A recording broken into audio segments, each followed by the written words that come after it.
বাড়িতে কাঁচা টমেটো থাকলে বানিয়ে নিন এই রেসিপিটা, খেতে অপূর্ব লাগবে। ভাত কিংবা রুটি কিংবা পরোটার সঙ্গে পুরো জমে যাবে, একবার না বানালে বুঝতেই পারবেন না। তার জন্য আমি কড়াইতে দিয়েছি পরিমাণ মতো সর্ষে তেল, তবে এই রেসিপিটা সর্ষের তেলে করলে স্বাদটা ভালো লাগে। দিয়ে দেবো শুকনো লঙ্কা, লঙ্কাটা একটু ভাজা হয়ে গেলেই দিয়ে দেবো কেটে রাখা পেঁয়াজ। পেঁয়াজটা আমি খুব ঝিরিঝিরি করে কেটেছি, তাতে খেতে ভালো লাগবে। একটু নাড়াচাড়া করে নেওয়ার পরে দিয়ে দেবো কেটে রাখা কাঁচা টমেটো।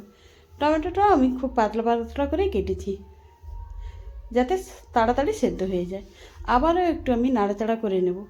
এরপরে দিয়ে দেবো পরিমাণ মতো লবণ, হলুদ গুঁড়ো আর লঙ্কা গুঁড়ো।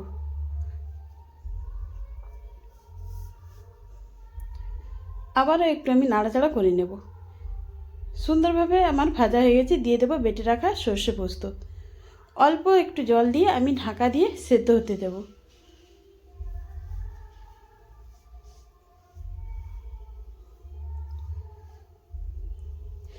খুব সুন্দরভাবে টমেটোগুলো সেদ্ধ হয়ে গেছে। নামানোর আগে দিয়ে দেবো কাঁচা সর্ষের তেল আর কাঁচা লঙ্কা। একটু নাড়াচাড়া করে নামিয়ে নিলে রেডি হয়ে যাবে কাঁচা টমেটোর এই রেসিপিটা। একবার না বানালে বুঝতেই পারবেন না যে খেতে কেমন লাগবে, খেতে অপূর্ব। ঝটপট একবার বানিয়ে নিন।